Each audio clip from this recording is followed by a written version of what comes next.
오늘 여러분과 함께 은혜 받고자 하는 말씀의 본문은 열왕기 3 18장 1절로 2절과 41절로 46절 말씀입니다. 먼저 말씀을 봉독하기 전에 제목을 소개합니다. 엘리야의 성령님, 그 기적의 비밀의 이유 4단계.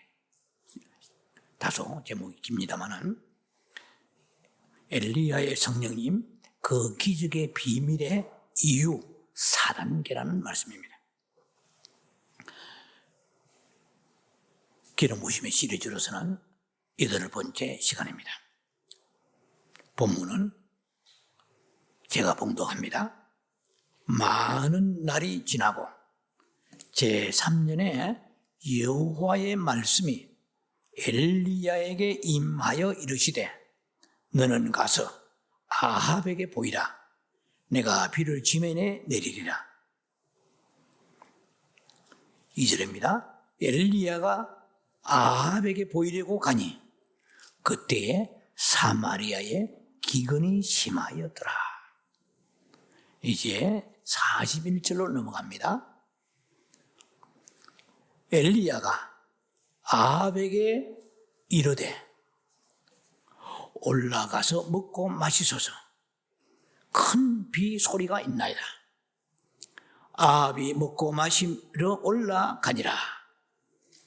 엘리야가 갈멜산 꼭대기에 올라가서 땅에 불어 엎드려 그의 얼굴을 무릎 사이에 넣고 그의 사환에게 이르되 올라가 바다 쪽을 바라보라. 그가 올라가 바라보고 말하되 아무것도 없나이다. 이르되 7번까지 다시 가라. 44절, 45절, 46절은 여러분들이 틈을 내서 보시고 생략합니다. 자, 오늘의 말씀의 제목같이 엘리야의 성령님이라고 이 관형 어적인 요법을 써서 그냥 엘리야의 기적이라고 하지 않은 이유가 무엇인가를 여러분들에게 먼저 소개합니다. 엘리야의 성령님이에요. 제가 엘리야의 구약에서 아주 전문적으로 연구한 사람은 아니지만 이 몇 주간을 엘리야에 관한 기름 부심을 말씀을 준비하면서 묵상하면서 발견하는 것은 그 어느 선지자에게도 성령님이라는 타이틀, 이 관행사적인 의미를 수식할 만한 사람은 별로 없지 않느냐. 제가 사무엘에서도 얘기했고, 이제 쭉 말씀을 나눴지만은, 모세라든지 위대한 종들이 많잖아요. 다윗까지. 그런데 성령님이라고 이렇게 붙일 수 있는 선지자는 엘리야가 아닌가라는 생각을 해봤습니다. 왜냐하면 엘리야는 그야말로 지셉 사람으로서 족보도 없다고 그랬잖아요.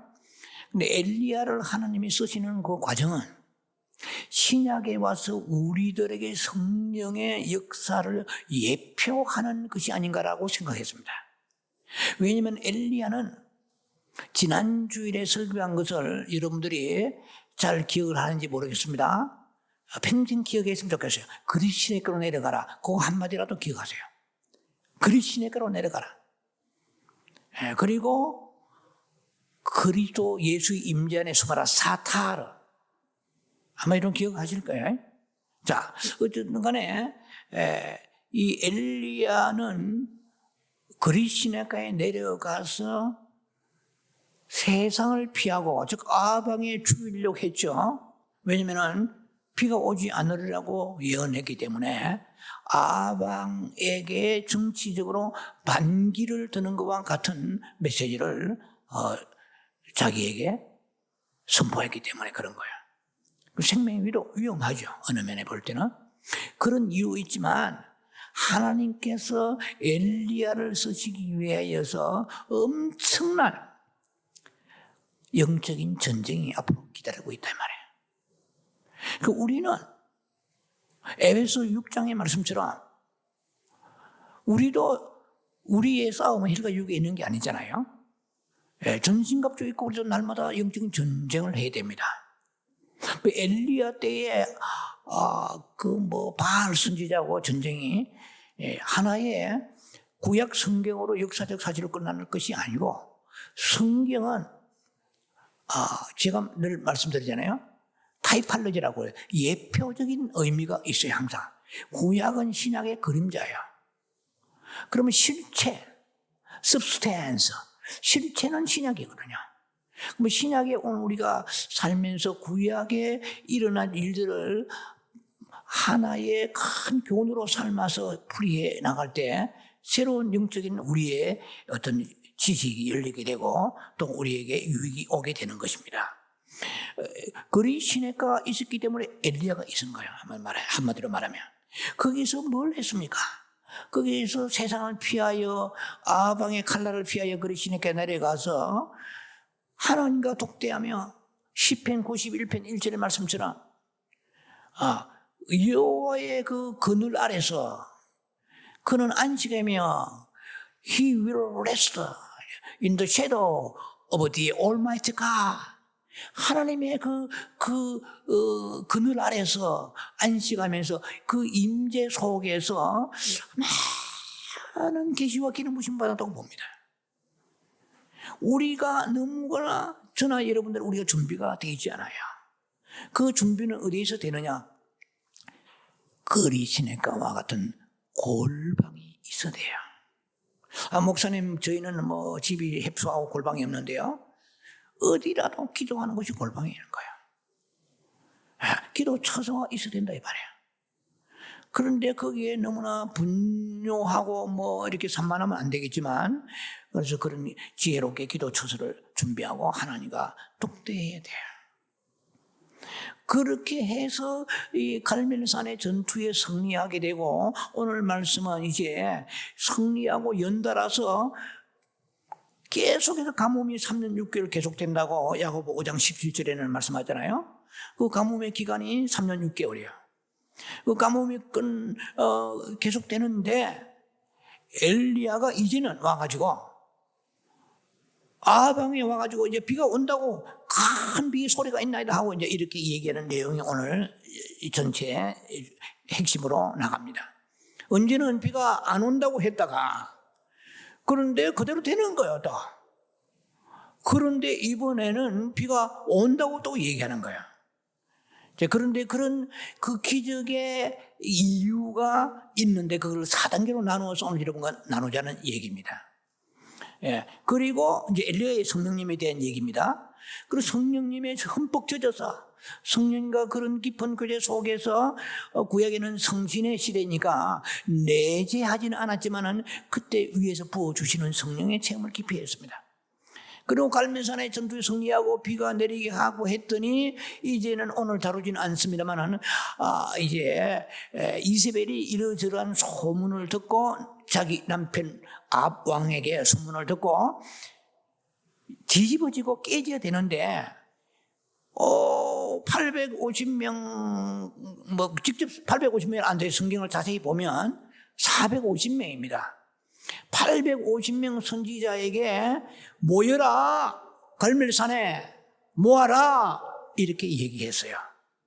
아합 왕에게. 근데 아합 왕이 성경 그건 없어요.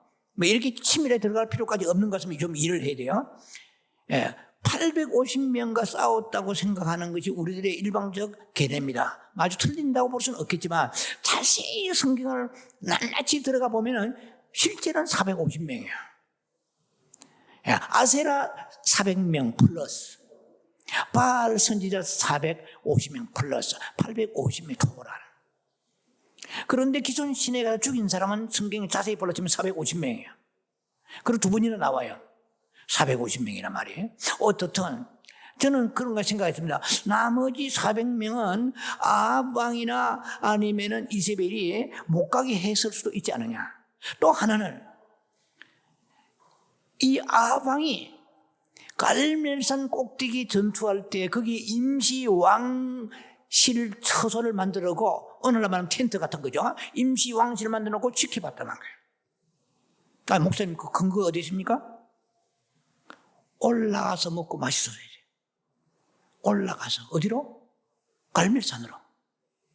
지금 갈멜산의 전투가 끝났어요. 이겼어요. 이겼는데 어디에 있는 올라가서? 지금 엘리야하고 거리가 같은 거리에 있는 거예요. 아주 지측간에 있습니다. 그리고 올라가서 이 말은 뭐냐면 갈멜산에 다시 올라가서서 이런 거야. 뭐 어디까지 아합 왕이 바뀌었어요? 기손 시내가에서 450명 바알 선제를 칼로 쳐 죽이는까지 다 봤을 거라고 생각합니다. 성경은 그런 것까지 얘기를 하지 않아요. 그리고 제가 어디서 힌트 얻을 수 있냐? 올라가서 있거든요. 왕이 중간중간 어디 텐트 칠 수 있잖아요. 임시 왕실을 만들어가지고. 그래서 이 왕이 너무나 그 권세에 눌려서 그런지 어떻든 간에 뭐 호기심인지 아니면 어떤 권세에 눌렸는지 일단은 올라가라고 했다는 거예요. 나중에 이제 올라갑니다. 예. 자, 이런 장면까지 지금 나와 있는데 제가 얘기하고자 하는 것은 이 엘리야가 행한 그 기적의 역사는 전부 성령과 함께 하셨다는 것입니다. 어느 정도까지 엘리야가 성령의 역사심을 우리에게 에비던스, 증거할 수 있느냐 하면 열왕기 하, 이제는 하로 공부를 하진 않지만은 2장에 가면 엘리야가 모든 사역을 이제 다 내려놓고 요단강에서 오늘날 소위 말하면 휴거하는 거예요. 랩처, 하라파하죠. 휴거하는 그 장면에 거기에 우리가 주목해야 됩니다. 네, 그때 엘리사가 끝까지 따라오는 거예요. 나머지 50명 신학생들은 요단강 건너편에 있고 마지막까지 따라와서 엘리사가 하는 말에 우리가 주목해야 돼요. 뭐라고 하냐면 엘리사가 Let me inherit a double portion of your holy God, your holy spirit 이렇게 말합니다. 무슨 말이냐면 당신에게 부어주신 성령의 능력이 내게 갑절에 임하게 하소서 이랬단 말이에요. 엘리사가 밭갈다가 엘리야에게 겉옷을 던지는 바람에 부름받은 제자잖아요. 수제자예요. 엘리사가. 그럼 엘리사가 엘리야를 따라다니면서 본 거는 뭐냐면은 이 사람은 성령의 능력에 늘 사로잡힌 사람이야. 그래서 네가 무엇을 구하느냐? 열왕기하 2장 9절인가 보면은 네가 무엇을 내가 해줄까? 끝까지 따라오는 거예요. 아주 귀찮도록 따라오는 거예요. 그리고 요단강을 막 엘리야가 겉옷을 보다 치면서 건너가니까 바싹 따라오는 거예요. 그러면서 이제 요단강 건너가지고 엘리야가 성천 직전에 네가 무엇을 원하느냐, 뭘 해주기를 원하느냐 하니까 어차피 내가 신학교 앞으로 운영해야 되는데 신학교를 운영할 수 있는 운영할 수 있는 지혜를 주세요. 당신이 가지고 있는 능력을 어떻게 내 받기 원합니다. 얘기하지 않고 성령의 능력을 더블 포션에 그러세요. 더블 포션 of your holy God. 당신을 사로잡고 일생 동안 쓰셨던 그 성령의 능력을 나는 갑절로 받기를 원합니다. 이랬거든요. 그러니까 엘리야에게 이 엘리사가 본 것은 저 사람은 성령에 붙잡힌 사람이다 말이에요. 여러분 그런 얘기 듣습니까? 저 집사님은 마귀에 붙잡혀 사는 거 보면 이런 얘기 들으세요? 저 집사님은야 너무 인간적이야. 사람 냄새 너무 계산적이고 말이야. 그리고 저분은 성령에 붙잡힌 사람 같아. 그런 얘기를 듣는 사람 이 시대에 많지 않은 거야. 엘리사가 볼 때는 이 사람은 여러 가지 장점이 많죠. 기적을 행하고 담대하고 여러 가지 많지만은 엘리사에서 발견한 것은 갑절의 더블 포지션, 갑절의 성령의 능력을 그는 발견했다는 것입니다. 자, 이렇게 볼 때 엘리야의 성령님이라고 타이틀을 붙이지 않을 수 없어요. 우리가 지금 이 시대가 초자연적인 기적이 필요한 시대입니다. 아니 지금 2년 7개월이 넘어가고 1년 7개월이 넘어가고 2년을 지금 육박에 들어갑니다. 19 코비드 코로나 바이러스예요. 이게 사람들이 시작했다가 그만 떠나가야지 했는데 예상외로 끈질기게 지금 전 세계를 괴롭히고 있습니다. 그런데 이런 재앙들이 이 지구 역사상 이번에 온 거는 별게 아닌 것 같아요. 왜냐하면 중세 유럽의 흑사병 패스트가 30%를 사람을 죽여버렸어요. 인구에. 2000년 20세기 초에 스페인 독감은 2,500만 원 이상 죽여버렸습니다. 2,500만 명. 현재 어제까지 리서치를 해보니까 전 세계에 죽은 사람이 한 400만 명이 넘더만요. 미국에 죽은 사람이 너무 많아. 60만 명이에요. 지금 코로나에 확정된 이런 환자들이 전 세계로 1억 9천만이구만. 미국은 3,500만. 자, 이런 통계로 왜 지금 얘기하냐면은 그만큼 이게 지금 유행하는 말이 잘 안 쓰는 말이 하나 있습니다. 창궐한다. 지금 시골의 농부도 알아요. 창궐한단 말을. 그런데 이 코로나가 창궐한 지금 이 전염병이 왜 왔느냐는 거예요. 우한 코로나 중국에서 거기서 바이러스 연구하는 그 과학자들이 퍼뜨렸다 여러 가지 그런 설들이 많지만 맞는지 틀린지는 그것보다도 더 중요한 게 뭐냐면 하나님이 보내셨다고 성경은 말씀하세요. 플레이그 이러세요. 이 전염병이라면 영어로 플레이그인데요. sent a plague 되세요. 영어는. 하나님이 전염병을 보내신다고 역대하 7장의 13절에 14절에 보면 나와 있습니다. 이 세상에 중국 같은 나라, 저 아프리카 같은 나라 메뚜기가 한번 하면은 서식하면은 하룻밤에 수만 야도의 땅은 곡식은 초토화돼 버립니다. 우리는 메뚜기 구워 먹고 낭만적으로 생각하지만 메뚜기가 한번 엄습하면은요, 사자, 이런, 하이에나 이런 것들, 비교도 안 된대요. 비교도 안 된다는 거예요. 성경은 이렇게 말씀합니다. 메뚜기 떼들이 땅을 다 휩쓸었더라. 이렇게 되어 있잖아요. command, locust 되죠. 메뚜기란 말이거든요. 황충대. 명령한다 되죠. 그러니까 우리가 지금 이게 지금 코로나가 창궐하는데 이거 어떻게 할 것인가 백신을 발견하고 예 백신을 발명해서 그 참 유익을 인류에게 끼친 것이 얼마나 많습니까? 그런데 또 다른 것이 올 수 있어요. 지금 델타가 오면은 이건 예언이 아닙니다. 부정적 예언 아니고 델타가 오면 감마도 올 수 있어요. 델타 오면 앞으로 감마. 뭐가 올지는 몰라요.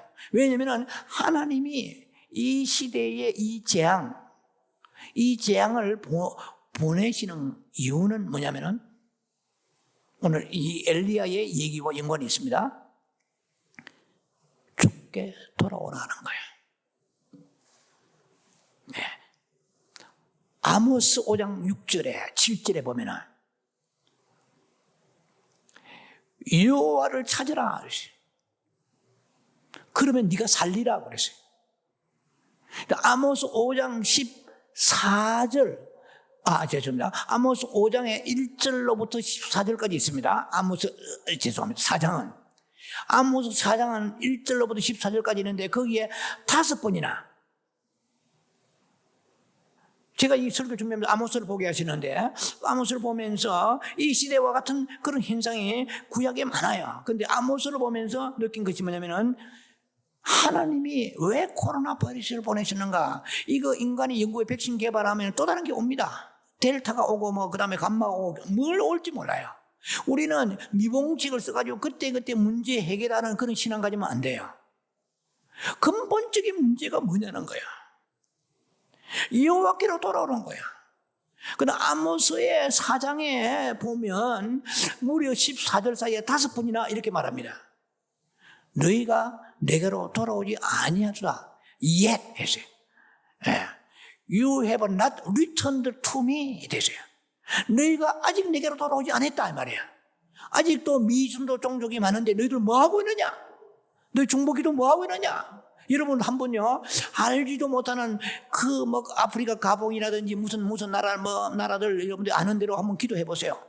성령이 기뻐하십니다. 그걸 아셔야 돼요. 우리는 성령이 기뻐하신 기도를 해야 돼요. 사랑하는 딸 아들아, 지금 네 코앞에 문제가 이렇게 많은데 코빼기도 안 본 그 나라를 영혼을 위하여 눈물까지 흘리느냐? 먼저 그 나라 의를 구하느냐? 그러면 내 그 모든 걸 더 하시리라. 하나님을 기쁘시게 하는 신앙이 우리 있어야 돼요. 눈에 앞에 코앞에 보이는 내 잘 살고 어떻게 해가지고 집에나 갖고 가지고 이 생활에 안전하게 하는 그것은 주님 보실 때에 그냥 부정적인 그런 신학으로 그런 삶을 끝나는 것입니다. 또 언제 무슨 재앙이 올지 몰라요. 오늘 우리들에게 가장 중요한 것은 여호와께로 돌아오는 거예요. 지금 엘리야를 제가 이렇게 몇 시간을 강의 설교하면서 느낀 것이 뭐냐면 이 사람이 아름다운 것은 크게 두 가지예요. 여호와의 신앙을 가지고 있다는 거예요. 바알 신앙이 가득해요. 이 시대와 똑같은 거예요. 엘리야 시대에. 지금 엘리야 같은 영성이 필요해요. 우리 모두에게. 그러니까 지금 풍요의 시대 아닙니까? 번영의 시대 아니에요. 지금은 뭐든지 크면 좋다 다다익선의 시대 아니에요? 교회나 회사나 사람이나 출세하고 많이 가지면 복받았고 이런 풍요가 넘치는, 옳은 번영이 있는, 그래야 그 사람이 복받은 것이고, 좁은 길로 가고 생명의 길로 가고 기도해도 뭐 여러 가지 고난이 오고 이런 사람들은 하나님부터 복받지 못하고 뭔가 죄가 많고 버림받은 것처럼 이런 신학, 잘못된 신학들이 부패한 이 소위 말해 세속적인 것들이 굉장히 많이 들어버렸잖아요. 그러다 보니까 WCC, WEA, NCCK 같은 이런 종교다운주의가 세상을 확 덮어버렸어요. 그래 이제는 안 믿는 사람은 돌아와야 되고 믿는 자들은 여호와의 신앙을 회복하여 마태복음 6장 24절 말씀처럼 한 사람이 두 주인을 섬기지 못한다 되어있어요. 한 사람이 두 주인을 섬기지 못하는데 우리는 너무나 재주가 좋게 두 주인을 섬깁니다. 세상도 섬기고 물질도 섬기고, 물질도 때로는 하나님이었다가 폐를 편리하면은 물질도 하나님이었다가 또 어떨 때는 또 여호와가 하나님이었다가 우리가 양다리 걸치고 살아가고 있잖아요. 그러면 이 시대에, 이 어려운 시대에 우리는 마스크 쓰고 백신 맞고 뭐 아스카에서부터 모데나 화이자 맞을 수도 있습니다. 또 안 맞을 수도 있어요. 그래서 우리가 몸에 난 게 중요한 게 아니고 근본적으로 하나님께서 나에게 이 말이에요. 내게 뭘 원하시는가? 네가 이리가 좁은 길로 갈 수 있어? 네가 이리 가지고 그런 삶을 가지고 네가 이 생명길로 갈 수 있어? 네가 홀리 브라이드가 될 수 있느냐? 안 그러면 이를 갈고 바깥 어두운 거에 쫓겨나서 이를 갈며 슬픔을 이렇게 했느냐? 간단한 거예요. 이 설교는 제가 옛날에 했잖아요. 이런 기로에 우리가 있습니다. 그래서 전 세계적으로 수많은 사람들이 배교가 가득하잖아요. 신학자들에서부터 목회자들과 모든 성도들이. 또 우리나라는 더 예외가 아니에요. 모든 극성이요. 이러한 시대에 교회에 주시는 메시지도 있고 전 세계 이방인들에게 주시는 메시지 있어요. 얼마나 지금은 그게 아주 진보적인, 초진보적인 그러한 적용하다는 사상으로 가득하고 있잖아요. 그래서 딥스가 나리를 치고, 그런 악 영향을 끼치고 되고, 프리메이슨에서부터 이런 영향력을 받게 되고, 사람들은 적용화되고, 점점 인본주의적인 신학적으로도 그렇고, 이런 총체적으로 전 세계에 하나님 주시는 경고다 이 말이에요. 그래서 너희가 살려면은 여호와께 돌아오려면 어떻게 해요? 에레미야 29장 13절. 여호와를 찾되 간절히 찾아라. 시편 42편에서는 사슴이 목말라 갈망하여 물을 찾듯이 찾아라. 그냥 대강 찾아가지고 주일 성수해가지고 눈도장 찍고 성전에 들면 바람만 먼지만 일으키고 이렇게 신앙 아니란 신앙이 아니고 죽으면 죽으리라. 에스더 4장 12절 말씀처럼 생명 걸고 좁은 길로 들어가기를 몸부림치며 기도하면서 그런 사람들이 많지 않은 시대에 우리가 놓여 있습니다. 그래서 엘리야의 우리가 신앙을 보면서 그가 일으킨 기적에 대해서만 초점을 줄 것이 아니고 그가 기적이 일어나기 전에 성령님과 함께 동행하는 사람이었고 성령님의 능력을 받고 그리시니까 외로운 고독한 가운데에 이 시대에 누가 홀로 있기를 원합니까? 다 대중 속에 나아가기를 원하고 그리고 골방에 있어도 안방까지 그 온라인 세대잖아요. 지금은 오프라인에서 온라인으로 되어 있어요. 네. 그렇게 강하게 전파의 세력이 골방까지 파고 들어온 뒤에 이것을 꺼버리고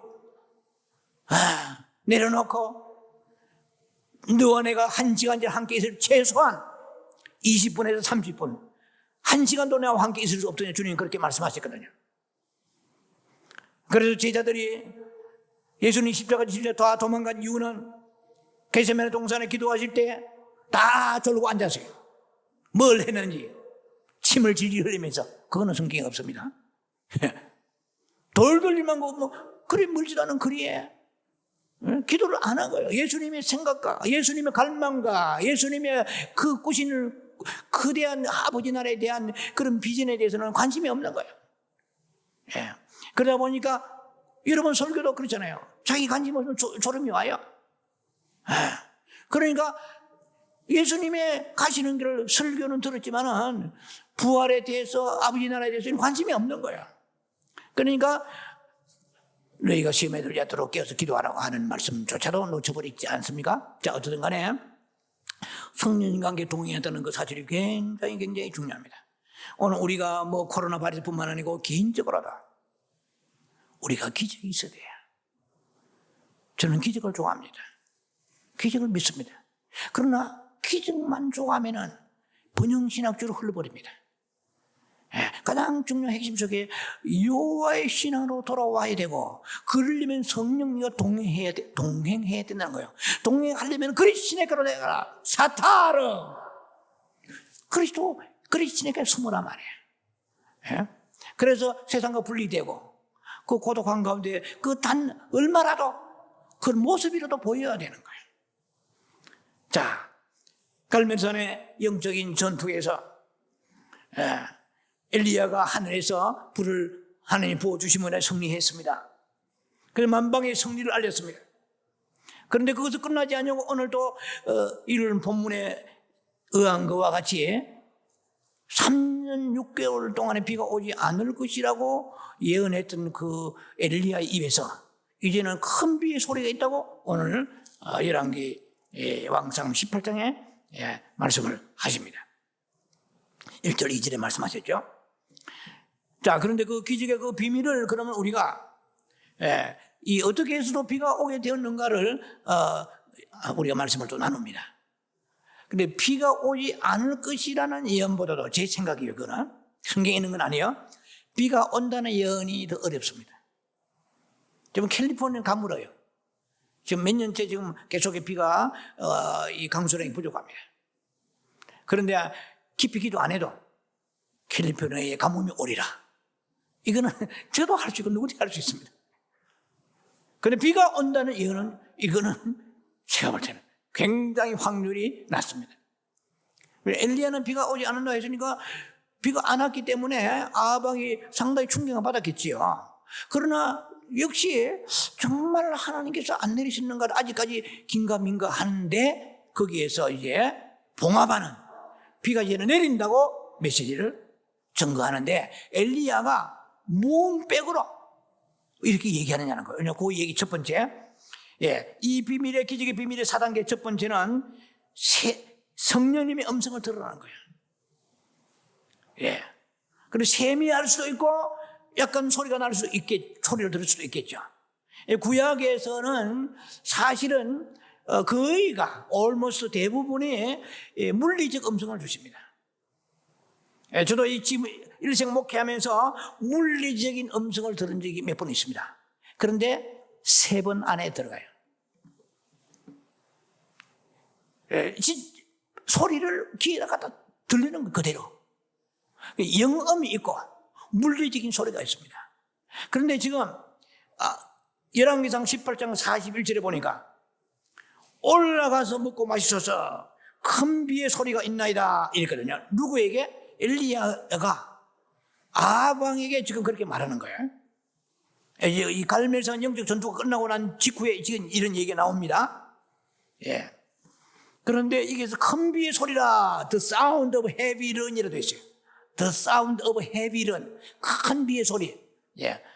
그걸 갖다가, abundance라고 킹제임스 버전은 표현합니다.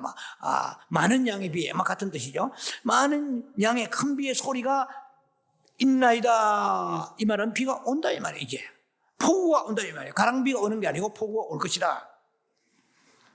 자, 불과 얼마 전에 한 3년 6개월 전이죠. 거의가 비가 오지 않는다고 해서 이제는 비가 온다고 선포하고 있습니다. 땅은 메말라 쩍쩍 갈라지고 온 산천은 붉게 타들어가고 있습니다. 현실적으로 본다면 너무나 가당찮은 얘기야. 비가 오지 않았다고 해서 우연일 수도 있다. 아방이나 주변의 신하들이나 백성들이 그렇게 생각할 수 있죠. 근데 이번에는 비가 온다고 했잖아요. 온다고 했는데 이 지금 불타는 가뭄이 계속되는데 가당찮은 얘기요. 이 도대체 비구름도 없고 그런데 무슨 천둥 번개가 있는 것도 아니고 비 올 조짐은 한 가닥도 보이지 않는 상황 가운데 있어요. 여러분들이 지금까지 신앙생활을 해오면서 몸에 병이 났다.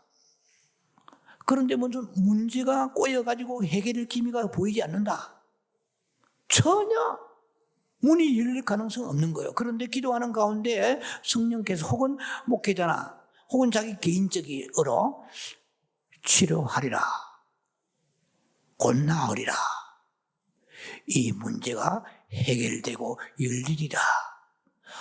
이런 음성을 개인적이나 혹은 주의 종이나 누구를 통해서 들었다고 합시다. 그런데 병은 더 심해지는 거야. 나을 기미는 없는 거야. 문이 열기는 객깁이 더 꽁꽁 묶이고 결박되고 이런 경험이 혹시 여러분들 있을 수 있을 것입니다. 그런데 이게 이제 하나의 뭐라고 할까? 최고의 그 갈등의 피크점에 와 있는 거죠. 여기서 과연 이제 요동하지 않고 믿음을 택할 거니까 여기서 우리는 거의 넘어지잖아요. 시험 들고 갈등하고 이런 게. 이건 지금 전혀 생각지 않는 게 팍 떠오르는 얘기입니다. 제가 과거에 한국에서 목회를 할 때에 제 주변에 많은 그런 동료들이 있었어요. 그런데 어떤 그 동료 분에게 그분이 신학교를 부산에서 큰 신학교를 시험을 쳤어요. 그런데 제가 기도하는 가운데 네가 그 신학교에 붙으리라 하신 거예요. 그런데 그건 좀 그대로 전개했습니다. 집사님, 이번 신학교 경쟁이 심하다고 하는데 주님이 붙게 하신답니다. 결과는 어떻게 될게요? 떨어져 버렸어요. 그래가지고 얼굴이 불그락불해가지고 엉터리 예언하고 삭불하라 그러고 굉장한 거야. 주여, 아버지, 분명히 음성을 들었는데 너무나 확실한 메시지를 들었는데 이게 틀리면 아버지 어떻게 합니까? 이런데 얼마 지나서 몇 주를 지났는가 해가지고 휴식이 만면해가지고 지금은 훌륭한 목사님 아마 리타이 하셨을 거예요. 그분이 이제 그때 집사님이 부부가 저희 집을 달려왔어요. 그래, 목사님, 할렐루야. 시험 들어가지고 얼굴도 안 쳐다보려 하던 분이 왜 왔는가 하니 합격했습니다. 왜 어떻게 된 것인지 도대체? 그러니까 제 앞에 있는 사람이 등록금이 없어 등록을 못해가 제가 차점에 들어갔습니다. 저는 평생 남아 있습니다. 자, 그때 그 환경을 보고 여건을 보면은 낙심할 수밖에 없지요. 그런데 주님이 주신 그 메시지를 믿고 참 정말 기다렸더니 하나님께서 결국 이런 응답을 주신 것으로 이런 외에도 생각나면 많이 있겠지만 그런 것들이 있다는 것입니다. 자, 지금 엘리야는 자기가 선포한 대로 가뭄이 계속되는데 이게 비가 또 온다고 해서 안 오면 어떻게 돼요? 그럼 환경에 계시 아니하고 성령에 붙잡혀가지고 지금 담대하게 그것도 자기 엘리야에 있는 제자들이나 주변에 이웃 사람들한테 하는 게 아니고 왕 앞에서 얘기해요. 네. 이것은 엘리야가 환경에 계시 아니하고 주님이 주시는 그 예언적 음성을 100% 믿었다는 것입니다. 자, 지금 엘리야의 육안으로 볼 때는 도대체 이것이 거의 실현 불가능한 사건이에요. 환경이에요. 그런데 비소리를 듣고 있는 것을 믿은 거예요. 오늘 우리가 첫 번째 들어가는 것은 성령의 그 하나님의 음성을 우리가 잘 들어야 된다는 것입니다. 이거는 우리 신앙생활에 굉장히 중요합니다. 이것이 뭐 여러 가지로 우리의 좀 이따 설명을 드리겠습니다. 여러 가지 방법을 통해서 음성을 듣는 게 굉장히 중요해요. 하나님의 음성인가 마귀의 음성인가 내 생각인가 크게 세 가지 나누잖아요. 자, 믿음은 바라는 게 실상이요 보지 못하는 증거라고 히브리 12장에 1절에 말씀합니다. 자, 그렇고요. 잠깐 그러면 왕상 19장으로 넘어갑니다. 지금 여러분들이 이 흐름을 조금 알아셔야 돼요. 그리시네가 첫 번째 그리시네가입니다. 그리시네가에 들어갔다가 얼마 기간이 있는지는 성경 없지만은 무조건 3년 6개월 아니에요. 왜? 가뭄이 3년 6개월 계속되기 전에 엘리야가 거기서 물이 마르고 그리시네가에서 나왔잖아요. 그러니까 그리시네가이고 그 다음에 다음 단계가 스텝이 갈멜산입니다. 영적 전투예요. 그 다음 단계가 이제 뭡니까? 그리시네가에서 다 쳐 죽이고 다시 이제 비가 오는 내용으로 되어 있습니다. 자, 그런데 이 비가 오는 내용과 칼로 쳐 죽인 내용을 아합 왕이 자기 아내 이세벨에게 말을 했다고 성경에 나와 있습니다. 말을 했는데 이세벨이 비 오고 기적이 일어난 거는 그런 거는 관심이 없어. 자기 선지자들 아합의 그 녹을 먹고 있던 바알 선지자 450명이 죽인 사람을 그와 같이 나도 온수가포를 해가지고 그래서 호렙산에 가잖아요. 이 갈멜산에서 호렙산까지 거리는 빨리 걸어 40주야를 걸어가야 됩니다. 그래 갈멜산과 호렙산은 다릅니다. 오늘은 갈멜산의 얘기지만 잠깐 호렙산을 제가 삽입하는 이유는 호렙산에서 엘리야가 성령의 음성을 듣는 내용이 나오기 때문에 삽입한 거예요. 큰 비의 소리가 있나이다 했거든요. 그는 사운드 오브 헤비 러번이죠. 그러니까 영음으로 들어도 그 소리가 큰 비 소리처럼 들렸거든요. 그런데 오늘 이제 그 이세벨이 죽인다니까 공갈 햇박에 놀래가지고 로뎀나무 아래 들어가서 하룻밤을 지나고 천사가 떡과 물을 먹고 그 다음에 40주야를 걸어서 어디 가세요? 호렙산 굴에 들어가세요. 그러니까 막 간이 쫄아가지고 혹시 군사가 잡으러 오면 큰일 나잖아. 예? 그러니까 이 엘리야가 성령에 붙잡힐 때 어떻게 해요? 담대해서요. 엘리야를 존경할 게 아니고 역사지는 성령님을 존경해야 돼요. 왜? 야고보 5장 17절에 엘리야는 우리와 성정이 같은지라고 그랬어요. 엘리야도 성령에 붙잡지 않으면 그래도 여러분도 날마다 성령에 붙잡아야 돼요. 전도하러 갈 때, 어려운 문제 있을 때 매일매일 성령에 붙잡히면 어떻게 해요? 담대 사도행전에 베드로가 예수님 십자가 죽으신 날에 간이 콩알만 해가지고 마가다라 방에 쫄아가 가만히 거예요. 전부 막 담대하지 못하잖아요. 우리 모두가 성령의 불이 임합니까? 사도행전 이후에 복음을 전하고 담대하게 순교까지 하게 되잖아요. 근데 엘리야도 마찬가지예요. 엘리야도 성령에 붙잡히니까 갈멜산에서 450명 이루와 엘리야가 무슨 큰 무사도 아닌데 그 힘이 어디서 났겠어요?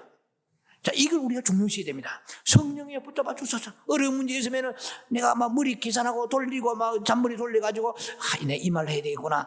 그렇지. 이렇게 돌리기 전에 성령이요, 성령이요. 나를 강하게 붙잡아 주시옵소서. 담대함을 주시옵소서. 복음 증거할 때든지. 저도 마찬가지입니다. 이렇게 메시지 증거할 때 많은 주의 정도도 마찬가지일 거예요. 무슨 큰일이든 무슨 이 땅에 이 세상에 살아가면서 일상생활 속에서 항상 성령님을 의지해야 되는 거예요. 그리고 얼마나 쫄았는지. 아니 그 정도로 담대한 사람이 말이요 850명 상대로 다 불 올리라 할 정도로. 그런데 이세벨이 한마디 오늘 네가 내 선지자들을 죽였지?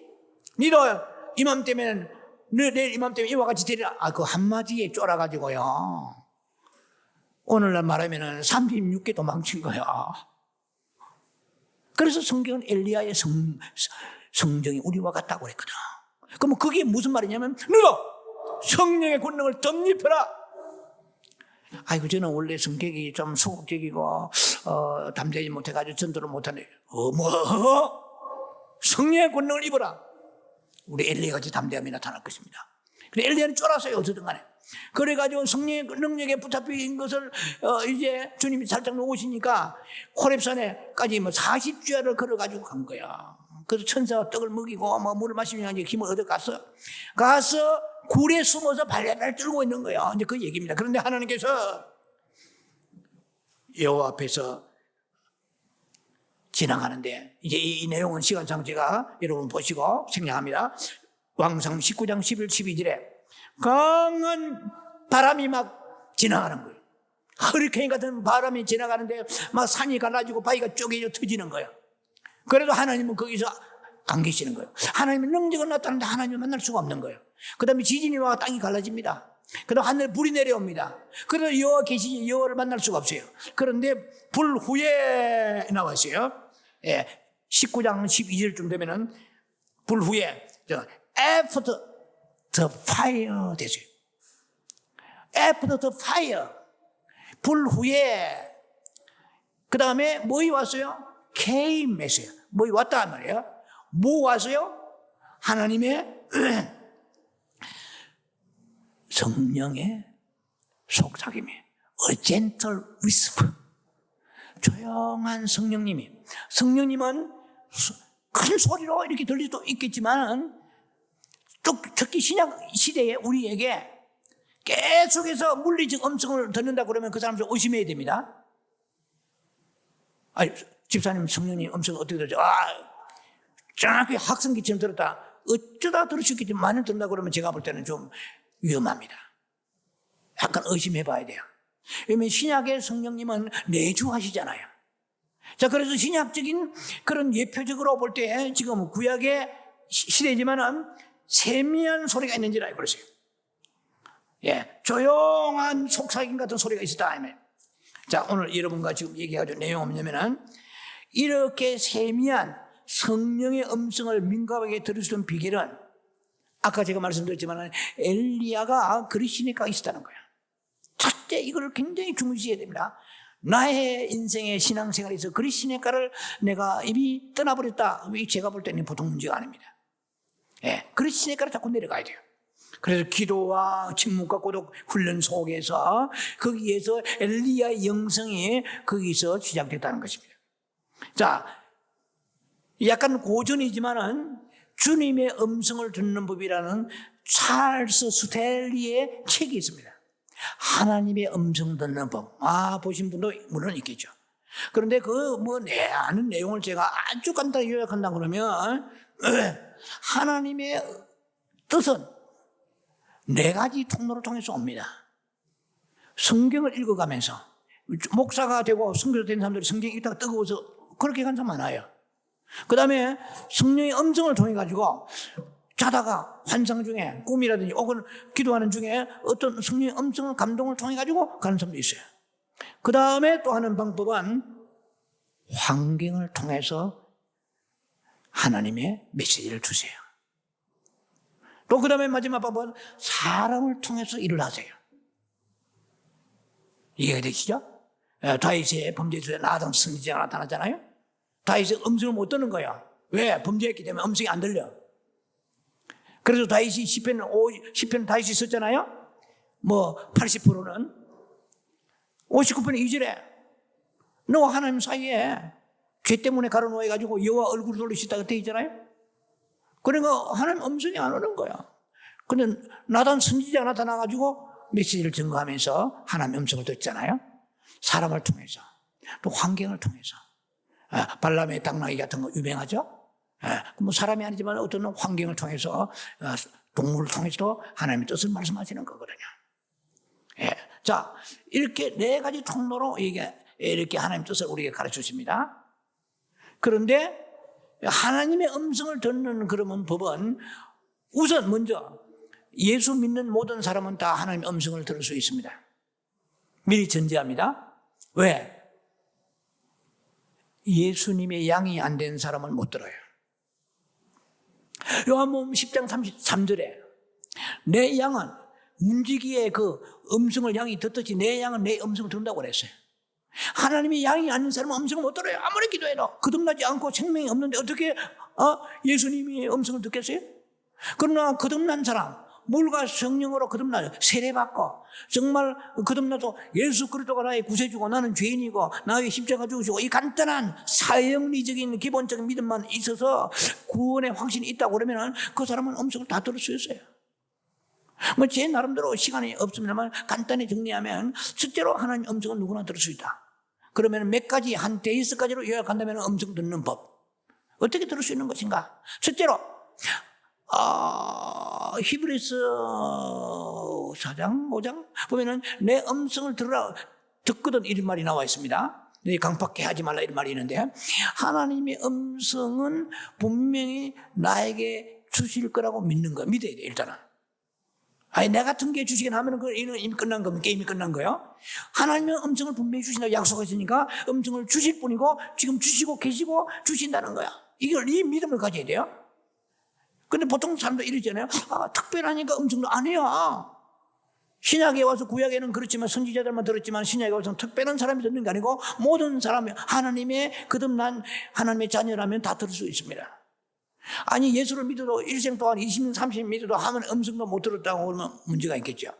근데 음성도 감화 감동이 있어요. 근데 음성은 센텐스, 컴플리트 센텐스, 문장이 나오는 거예요. 음성은 문장이 나옵니다. 사랑하는 딸아, 네가 이러한 문제를 해결하고 이렇게 해야 된다. 무슨 문장이 되고 그 다음에 감동은 뭐냐면 그냥 뜨거워지는 거예요. 어떤 선교사를 만났다. 근데 가슴이 확 뜨거워지면서 네 가지고 주머니에 좀 도와라 하는 가슴이 뜨거워져. 이 감화 감동.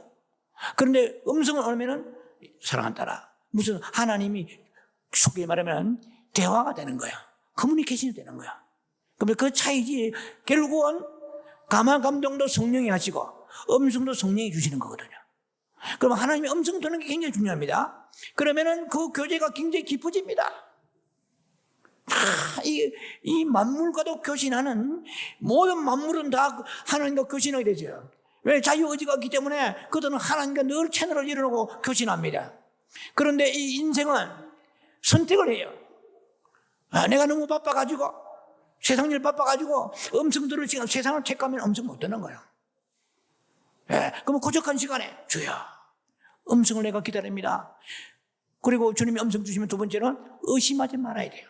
아니 보세요. 이 얼마나 모순이에요. 주님이 음성을 기다립니다. 성령님 말씀하세요 해놓고 음성 주시니까 이 마귀 생각이야. 내 생각이야. 하나님이 말씀이야.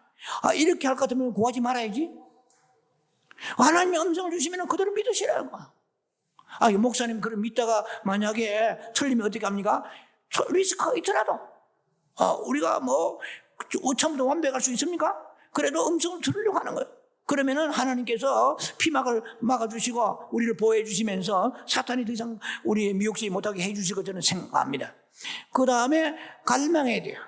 음성을 막 사모하고 갈망하고 줘야 음성 듣기로 하면 이 갈망이 있어야 되고, 그러면 네 번째는 보면은 그 음성을 귀를 기울여야 돼요. 여러분도 저와 얘기를 하는데 내가 집사님을 얘기한 거예요. 권사님하고 얘기하는데 한참 얘기를 했는데 나중에 권사님 제 얘기 알아들으셨죠? 꼭 유념해야 됩니다. 죄송합니다. 뭐라고 하셨죠? 왜냐면 잠깐 외출 나간 거예요. 생각이 외출 나갔어. 컨센트레이션, 집중해야 돼요. 줘야. 주님이 인격이시거든요. 여러분도 저와 대화하는데 여러분들이 자꾸 딴 데를 보고 이렇게 하면은 제 대화가 열정이 식어버리잖아요. 그건 예의가 아니잖아요. 또 성령님이 지금 음성을 말씀하시는데 카톡을 자꾸 보고 유튜브 같은 거 보고 전화 받고 이거는 안 되거든요. 그러니까 우리가 성령의 음성을 들으려고 그러면은 몰두하고 집중력을 가지고 귀를 기울여야 됩니다. 자, 그 다음에 중요한 것은 성령이 음성을 주시면 순종할 자세를 가져야 돼요. 그걸 참 조심해야 됩니다. 사랑하는 딸아, 네가 지금 통장에 돈이 좀 있지 않나? 주님이 어떻게 하시죠? 아무도 모르는데 그걸 네가 한 어느 정도 나누어 가지고 헌금을 드려라. 아니면 누구를 구제하라. 그러면 이러합니다. 그 사람 먹고 살만한 사람인데 왜 주님처럼 이렇게 나온 거예요? 그 다음에 마귀 음성인가? 마귀가 구제하라고 하지 않습니다. 마귀는 인격이 바닥이야. 악한 놈들이야. 더러워. 그에게 격려와 용기를 주고 마귀가 그런 데서 쓰겠어요? 쓰지 않습니다. 마귀는 오히려 그 사람 니보다 낫다. 줄 필요 없다. 이건 마귀의 음성일 수 있겠죠. 성령의 음성은 그 사람이 가지든 안 가지든 나에게 순종의 테스트를 하는 거예요. 광야 40년 생활에 가장 중요한 것은 뭐냐면은 하나님 경배와 더불어서 순종의 훈련이잖아요. surrender, obey, 순종이 있어요. 이거 뭐 제가 사무엘 15장 20일 이하의 말씀을 몇 번 나누잖아요. 듣는 것이 수양의 기름보다 낫고 세상에 지금 아무리 들어봐 소용없어. 말씀을 들어야 돼요. 예. 순종이 제사보다 낫다고 그러죠. 오죽하면 제가 순종하지 않는 1000번의 제사보다 순종한 한 번의 제사가 낫다고 그러잖아요. 그럼 음성을 듣는 목적은 뭐냐면 내한테 유리한 것만 들으려고 한 것이 아니고 불리해도 들을 줄 아는 믿음을 가져야 됩니다. 자, 그 다음에 마음을 비워야 돼요. 자, 갈 길이 바빠서요. 좀 진도를 내겠습니다. 두 번째, 기적의 두 번째 단계입니다. 선포하라. declaration. 들은 것을 선포하라. 저의 개인적인 경우입니다. 먼저 성경 본문을 먼저 보겠네요. 41절 18장 왕상 18장 41절에 올라가서 먹고 마시소서 큰 비의 소리가 있나이다. 이것은 누구에게 말했습니까? 왕에게 말했습니다. 엘리야는 빗소리가 혼자서 기도하면서 들었는데 혼자서 즐기고 간직하고 만끽한 게 아니고 어떻게 해요? 선포했습니다. 여러분 굉장히 중요합니다. 예, 저는 제가 개인적으로 음성을 들으면 우리 집사람이 꼭 쉐어링합니다. 나누는 거야. 지금 이 얘기를 할까 말까 망설여지는데 저는 때로는 식물과도 대화를 합니다. 우리 기도원에 장미가 30그루 이상 돼요. 그 물을 주면서 장미가 대화하는 것입니다. 이 김 목사가 대화하면 이단이라 그러고 저 유명한 사무엘록을 쓴 어거스틴이 물고기와 늑대와 대하면 이단이 아닌 거예요. 그래서 그거 작년에요. 우리 기도원에 눈이 많이 오면 허리까지 옵니다. 그렇게 기도와 장미 물을 주면서 제 채널을 열죠. 그러니까 장미가 뭐를 하려겠어요? 성령님의 음성이 결국은. 그런데 올해는 눈이 많이 오지 않을 것이에요. 여름도 별 덥지 않고요. 좀 이 설교가 나가는데 사람들이 어떻게 반응할지 몰라. 예, 뭐 믿음대로 받으시기 바랍니다. 그해 작년에 눈이 아주 적게 왔고 여름이 별로 덥지도 않았습니다. 그래서 올해 또 물을 봤어요. 물을 주면서. 근데 작년보다 열심히 물을 좀 못 줬죠. 그래서 삐겠는지 대화가 좀 없는 것 같아요. 그래서 올해는 그럼 여름이 덥고 눈이 어두운 게 올해는 말이 없는 거예요. 그래서 제가 그 올해는 지금 못 들었어요. 솔직하게 얘기합니다. 들을 수도 있고 못 들을 수 있다는 거예요. 자, 좀 다른 얘기했습니다만은. 자, 그래서 우리가 들은 것을 우리 집사람이 나누었어요. 내가 물을 주는데 말이야. 이렇게 들었다는 우리 집사람이 들은 거야. 그 다음에 뭡니까? 윈네스. 증인이 되는 거야. 할렐루야입니다. 영광 받으소서. 이 김 목사가 신령해 그런 게 아니고 하나님이 만물과 대화하시는 분이세요. 우리는 대화의 채널을 닫고 열고 내 의지에 다녔지만은 이 모든 만물은 늘 열려 있어요. 밤은 밤에게 마르고 낮은 날에게 마르고 하나님 앞에 모든 만물은 우리보다 어느 면에서 영성이 더 뛰어난다 봅시다. 참 우스운 얘기 아니에요? 인간은요 고약합니다. 교만하고요, 교리적으로요, 율법적으로 탁탁 뜯어버리고요. 그 다음에 그 인간의 그 의지가 자아로 가득 차 있죠. 우리 육체 속에는 뭐가 살고 사단이 살고, 우리 혼 속에 뭐가 살고 자아가 살고, 우리 영 속에는 누가 살고 그리스도 예수의 영이 살고. 그래서 우리는 사도 바울은 로마 7장에 20일 이하 보면은 내가 선을 원하되, 여러분 다 선을 원하잖아요. 여러분 마음이 착한지 선한지 그건 여러분이 아시고 하나님 아세요. 그래서 사도 바울 같은 사람이 너무나 프랭클리합니다. 솔직합니다. 뭐라고 얘기했습니까? 내가 선을 원하되, 내가 마음으로 선을 원하되 도리어 악을 행하는도다. 누구요? 사도 바울이. 참 솔직하잖아요. 오늘 그러면 로마서 7장 22절에 내 속에 다른 법이 있어서 이랬어요. 내 마음과 싸워서 죄의 법 아래 사로잡아 오는도다. 법이 세 가지가 있습니다. 내 속사람은 하나님의 법을 즐거워하고, 무슨 법? 하나님의 법이 있어요. 그 두 번째, 마음의 법이 있어요. 양심의 법이 있어요. 여러분 성경대로 살지 못하는 거 양심이 싸워요, 안 싸워요? 싸우죠. 그런데 싸워가지고 거의가 내가 져요. 질 때가 많아요. 그래서 내 육체 속에, 지체 속에는 죄법 아래로 나를 사로잡아 오는도다. 오호라, 이 사망의 몸에서 누가 나를 건져내랴. 여러분요, 여러분이나 저나 어떤 위대한 종들도 의인은 없습니다. 로마서 10절에. 로마서 8장에 가서 해결됩니다.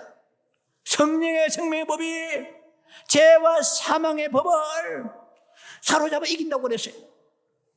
해방시킨다고 그랬어요. 그래서 성령의 인도하심 받지 아니고 성경만 달달달 판다고 하면 되는 게 아니에요.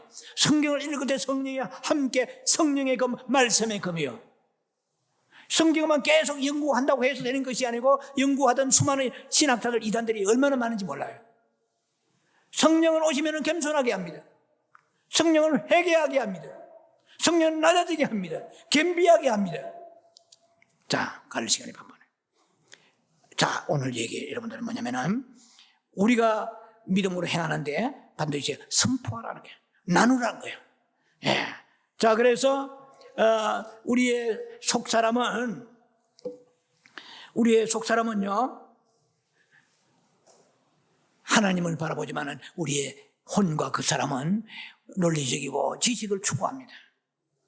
자, 그래서 성령의 놀라우신 인도하심을 우리가 받아서 하나님의 음성을 듣는 것까지 굉장하지만, 그 다음에 들었으면 홀로서 간직하지 말고 선포하라, 그렇게 말씀합니다. 이거 되는지 안 되는지 시험하고 지켜보자, 그래서는 안 된다는 것입니다. 여러분 힘들면 여러분 남편이나 가족이나 주변의 사람들한테 내가 기도하는데 이런 걸 받았는데, 그런데 마음에 내가 신령하려고 하면 안 돼요. 예. 그냥 영광을 돌리기 위하여 그런 거예요. 예. 자, 하박국 2장 2절에 묵시를 기록하여 달려가면서 읽을 수 있게 하라, 이렇게 성경은 이렇게 되어 있습니다. 요셉은 꿈을 꾸고 홀로 간직하지 아니하고 아버지와 형제들에게 나누었습니다. 그러므로 채색 옷을 입으니까 꿈을 꾸게 되었다고 제가 설교를 했습니다. 채색 옷은 말하면 기름 부심이 옷입니다. 자, 어쨌든 간에 그 꿈을 꾸고 홀로 간직하면서 언젠가 세월이 지나가지고 맞았다 하지 않았다는 것입니다. 하나님은 우리 영혼에게 계시와 하나님의 응답을 우리에게 주실 때에 그것을 행동으로 믿고 나누는 것입니다. 믿고 나눈다면 뭡니까? 그것은 하나님의 음성이란 것은 확신을 가지니까 나누는 거야.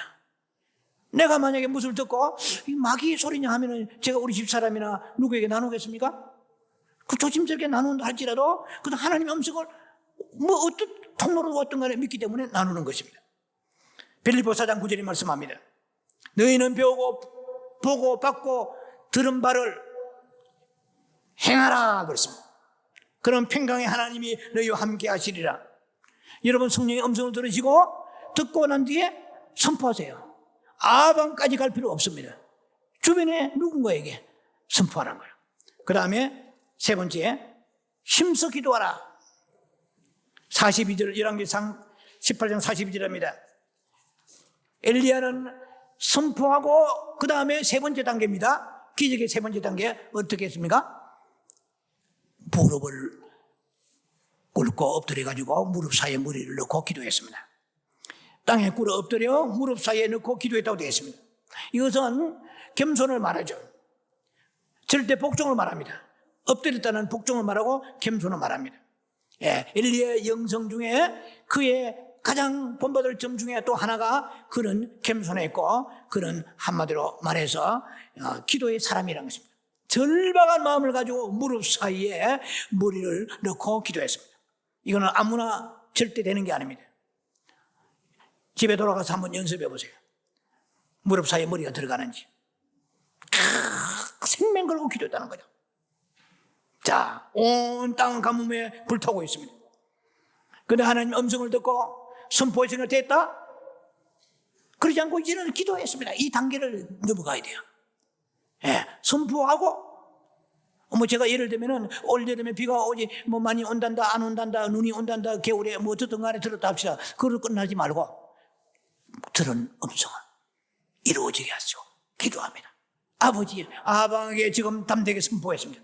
음성을 듣고 선포했는데 그걸로 끝나는 것이 알아서 되겠지 팔짝 끼지 아니하고 담대하게 나아가서 선포한 것만 끝나는 게 아니고 그 다음에 절박한 기도에 우리들에게 여러분들 이까지가 잘 안 될 거예요. 그 다음에 계속 기도해요. 저도 지금까지 목회자 생활하면서 많은 예언을 받았습니다. 다른 사람도 받았고 제 자신도 받았고 그런데 안 이루어진 게 많아요. 그 성령의 음성이 아닙니까?